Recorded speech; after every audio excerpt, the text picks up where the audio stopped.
Good morning. Let's do AM Sports here with me, Muftawu, Nabila, Abdulai. The FIFA World Cup finally got underway. The opening ceremony was full of glee and glamour, but the European media, including the BBC, blacked out the opening ceremony and rather decided to televise the alleged human rights abuses in Qatar that has dominated the headlines despite Valencia's 2 goals to give Ecuador a win in the game against Qatar, where Qatar became the first host nation in the 92-year history of the FIFA World Cup to lose an opening game. Also, we'll talk about the Ghana Premier League, where Accra Hearts of Oak had to claw from behind to draw 2-2 against Dreams FC, whilst Kumasi Asante Kotoko also lost 2-1 to Real Tamale United. But we start with the Ghana Premier League stories, where Benjamin Yoke scored late as Accra Hearts of Oak came from behind to draw 2-2 with Dreams FC. In Tamale, Kumasi Asante Kotoko opened the scoring courtesy of George Mfege, but it was their starman, David Abagna, who scored the winner as the Pride of the North came from behind to win 2-1 against the Porcupine Warriors. Quickly effected. There's 1 against 3. Ishmael Dede, can he do a lot more than that? Yes, he can. He goes on his markers, kept the ball in play. Chance for Van Dijk. Dreams FC have broken the deadlock here at the Accra Sports Stadium. David William Kwabena Van Dijk. That's the name you should remember. Obviously bringing a lot of confusion into the Hearts of Oak defensive territory, but Ishmael Dede, tremendous ability he put in there. Worked his way around 3 Hearts of Oak players, then a 4th, got the cross on. And all Van Dijk had to do was to tap in, put it in. Solid head out by Caleb. Return of a shot and it's there, goal number 2.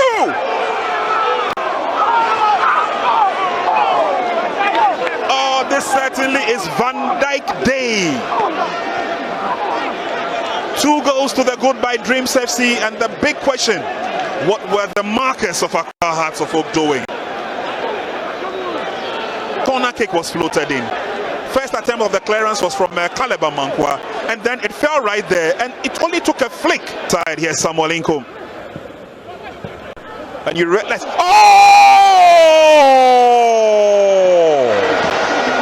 Samuel Inkum fancied, he went on, and then that clearance.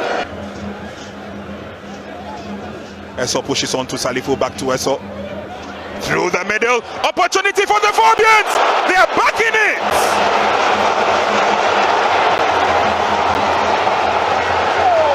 Lord Bawamate was beaten.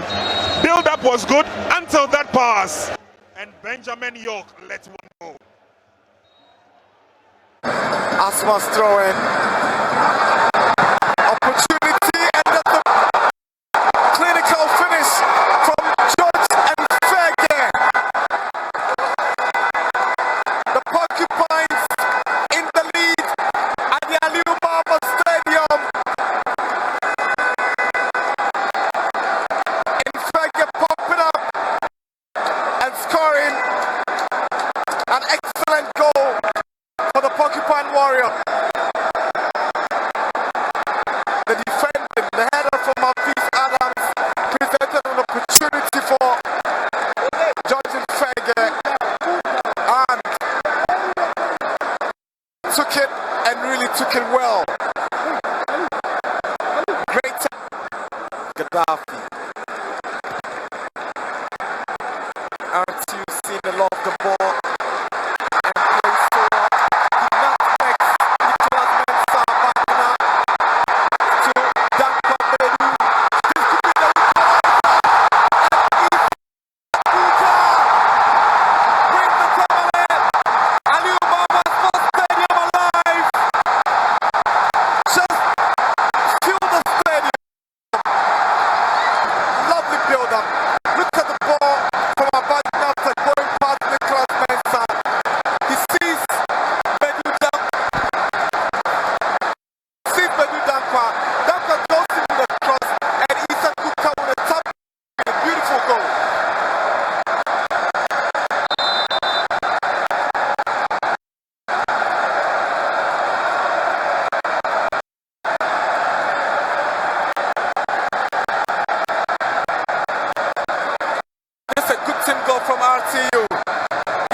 by 2-1 after going down by a goal. Here Mubarak Yusuf easily gave away possession to Abagna, and Kuka allowed Abagna to go by himself, and goalkeeper Fred Kasari.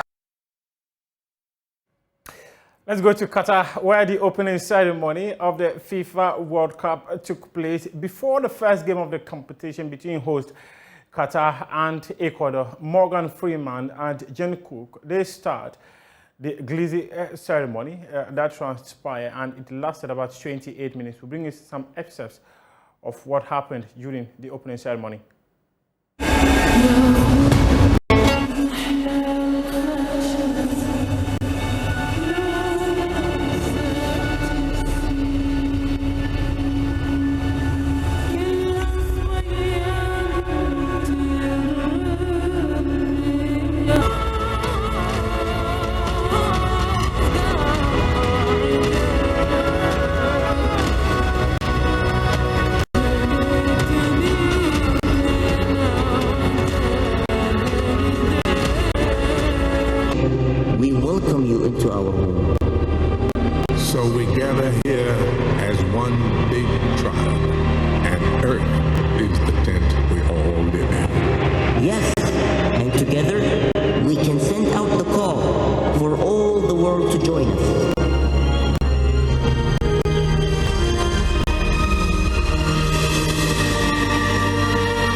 أهلا وسهلا بالعالم في دوحة الجميع.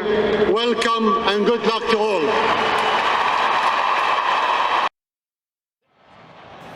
It was a conversation of whether Qatar will rise to the occasion in this tournament after spending nearly 300 billion to put together the FIFA World Cup.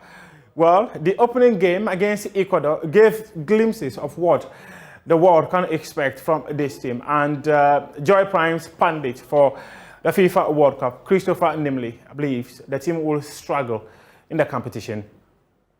One would have expected something better. And for me, I want to pity the coach, because you did.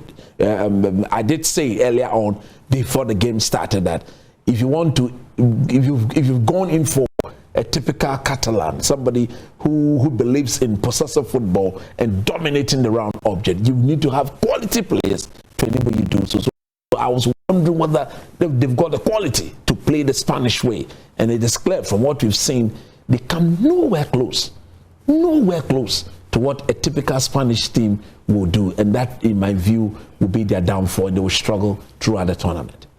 I think it will come down to the quality they don't have as compared to the other two teams, because look, a Senegalese team made up of the likes of Koulibaly, Sarr, Idrissa Gana Gueye, and those guys. They are playing for top teams in Europe. Okay, and if you go to the Dutch national team, there's Van Dijk, there's Van de Jong, mention Memphis Depay. These are all world-class players, and they would have looked at this game today and clearly told themselves that, look, if this is the sort of opposition these guys are bringing, we need to quickly go in there and kill them quick. On the part of Qatar, one thing that if you're a coach you can build on is the fact that they'll be massively disappointed with what they've shown today. So in that next game, they want to come out and do better. And you can only hope that they will show a bit more desire. Because look, in that first half, they just couldn't control the adrenaline level within the system. At this level, the gland will produce the adrenaline. As the player, you need to calm your nerves down and get it evenly distributed throughout your body. Twenty, you think well.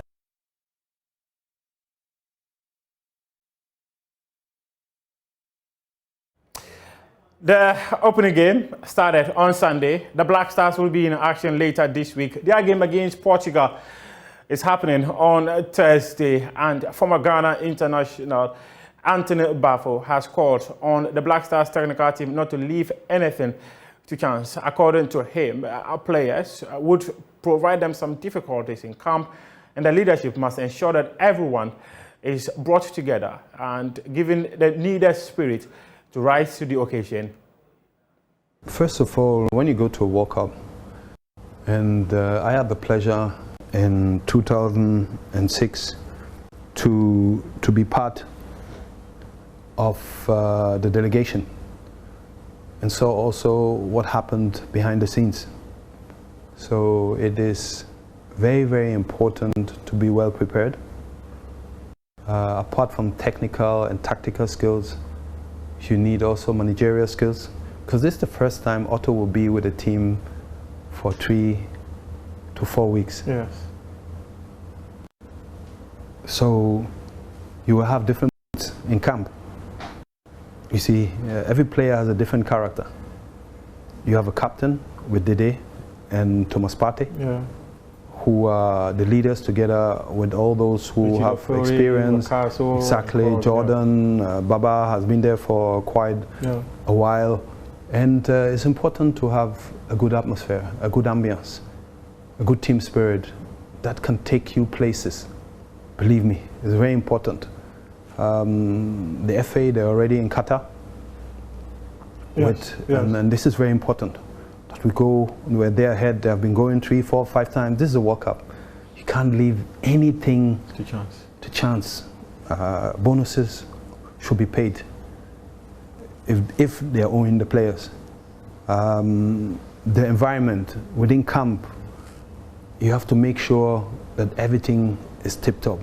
His technical team, the way they're working together, it's important that they're united, because it's not going to be easy in terms of media landscape. You know, Ghana is a football nation, so this is a different pressure which comes with it, which you have to live with it. So I always tell Otto, stay calm, stay serene, and continue to work out. He doesn't sleep a lot, you know, and he's someone who's always doing research. So personally, I wish him very, very well, and I believe he has got what it takes to make an impact. There are many Ghanaians who feel that the 7 matches Otto has played so far hasn't been so convincing enough for them, and you know him, like you said, we need a certain atmosphere. He's someone who doesn't sleep because he's always doing research, because he wants to know. He wants to have an idea about what player A or B can do and what his opponents can do to him. If we head to the World Cup, where do you think Otto can take us to? First of all, I think the 17th of November, it's a very important date. We are playing against Switzerland. That friend match against Switzerland. We need to get our lineup. Happy belated birthday to Fozia Fuseni. May Allah fulfill your heart's desires. And this is coming from my colleague, Mubarak Haruna. We wrap up with some of the interesting moments that happened in the Black Stars camp, where former Hearts of Oak head coach Samuel Boadu took to the dance floor and showed off his dancing skills. We appreciate your company with us this morning.